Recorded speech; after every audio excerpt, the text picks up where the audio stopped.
मेरे जिगरी दोस्तों, नमस्कार।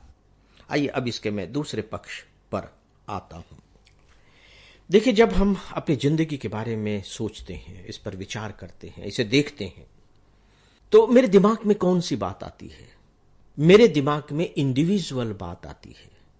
इंडिविजुअल बात कहने का मतलब है कि जैसे मैं हूं, तो सीधी सी बात है कि मैं हूं, यानी कि मेरा व्यक्तिगत जीवन है। जब मैं थोड़ा सा और इसे विस्तार देने की कोशिश करता हूं, तो इसमें मेरा परिवार जुड़ जाता है।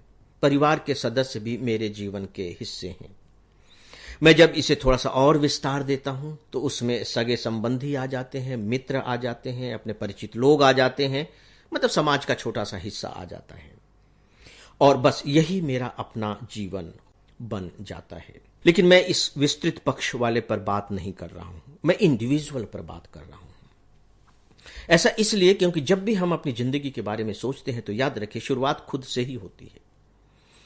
और जब हम अपनी समस्याओं से जूझ रहे होते हैं, तब भी हम सही मायने में खुद से ही जूझ रहे होते हैं।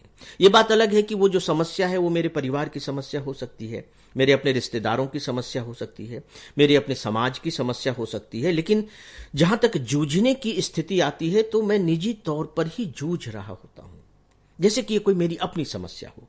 देखिए, समाज की समस्या से भी आप कब जूझेंगे? तभी जूझेंगे जब आपको कहीं ना कहीं उसमें अपनी समस्या दिखाई दे, नहीं तो आप क्यों जूझेंगे? तो मतलब हमारी चेतना की जो विराटता होनी चाहिए, जो विशालता होनी चाहिए, यहां वो लघुता में परिवर्तित हो गई है। वो छोटी बन गई है, स्मॉल बन गई है। स्मॉल किस रूप में बन गई है कि मेरी जो समस्या है, मुझे ये लगता है कि ये सिर्फ मेरी समस्या है। मैं इसे विस्तार देकर के देख ही नहीं पाता।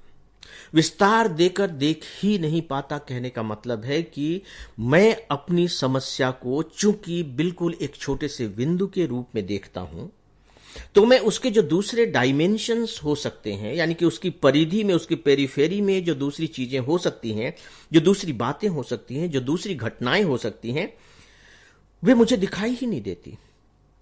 जैसे मान लीजिए कि मैं समुद्र के बीच में एक छोटा सा आइलैंड है और वहां बैठा हुआ हूं, वहां अकेले हूं, तो मुझे जमीन का कितना बड़ा टुकड़ा दिखाई देगा? चारों तरफ मुझे समुद्र ही समुद्र दिखाई देगा। तो जो हमारी समस्याएं हैं, बेसिकली हम उन समस्याओं को एक आइलैंड के रूप में देखते हैं। यानी कि ये मेरी समस्या है, एक समस्या है, दो समस्या है, तीन समस्या है, दैट्स ऑल। और यही बात खत्म हो जाती है। जबकि सच्चाई क्या है दोस्तों? इस सच्चाई पर ध्यान दीजिएगा। अब मैं मुख्य बात पर आ रहा हूं। मुख्य जो बात है वो ये है कि आप नक्शा उठाइए, थोड़ी देर के लिए नक्शे के सामने चले जाइए। आप देखेंगे कि उस नक्शे पर जो ब्लू कलर है, वो वाटर बॉडीज का कलर होता है, माने कि वो जल क्षेत्र है। जो ब्लू कलर है वो जल क्षेत्र है। फिर उस नक्शे पर आप आइडेंटिफाई कीजिए, आपको महासागर मिलेंगे कि ये हिंद महासागर है, ये प्रशांत महासागर है, ये अंध महासागर है। इस तरह से आपको अलग अलग ओशन मिलेंगे, महासागर मिलेंगे, समुद्र मिलेंगे, अरब सागर, बंगाल की खाड़ी, चीन सागर, ये सारे के सारे आपको सागर मिलेंगे। इन सब के अलग अलग नाम हैं, अलग अलग नाम हैं। एक ही नाम भी हो सकता है, महासागर, लेकिन सबके नाम हैं। कहीं वो पैसिफिक ओशन है, तो कहीं वो अटलांटिक ओशन है, तो कहीं इंडियन ओशन है, सबके नाम अलग अलग हैं। अब यह मेरा बहुत ही छोटा सा प्रश्न है और बहुत ही विनम्रता से भरा हुआ और सरल सा प्रश्न है, और वो ये है कि ये जो सागर हैं, इनके नाम तो अलग अलग हैं, लेकिन क्या इनका जल भी अलग अलग है? यानी कि इन सागर में जो जल है, जो जल प्रवाहित हो रहा है या जो जल संग्रहित है, क्या वे भी बिल्कुल इंडिपेंडेंट है, एक कुएं के पानी की तरह या तालाब के पानी की तरह? कहीं ऐसा तो नहीं कि ये जो अलग अलग सागर हैं, इनका जो जल है प्रवाहित होकर के एक दूसरे से आता जाता रहता है, मिलता जुलता रहता है? यानी कि हमने जो नाम दिए हैं सागरों को, हमारे उन नाम में इतनी ताकत नहीं है कि वो इनके जलों को रोक सकें। इन सागरों की कोई सीमा नहीं है। ये तो हमने केवल अपनी सुविधा के लिए नाम दे दिए हैं ताकि हम इनका अध्ययन कर सकें।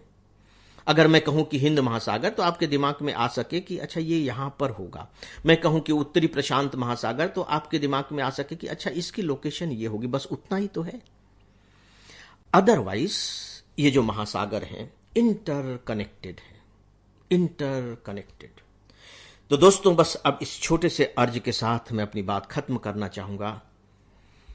तो क्या हमारा यह जो एक का जीवन है, जो एक महासागर है, दूसरे महासागरों से कनेक्टेड नहीं है? मेरा जीवन आपके जीवन से, आपका जीवन और तीसरे जीवन से कनेक्टेड नहीं है? क्या हमारा जीवन सही मायने में इंटरकनेक्टेड नहीं है? बस इस पर आप सब थोड़ा सा विचार कीजिएगा। आगे इस पर हम लोग और बातें करेंगे। अब मुझे इजाजत दें। नमस्कार।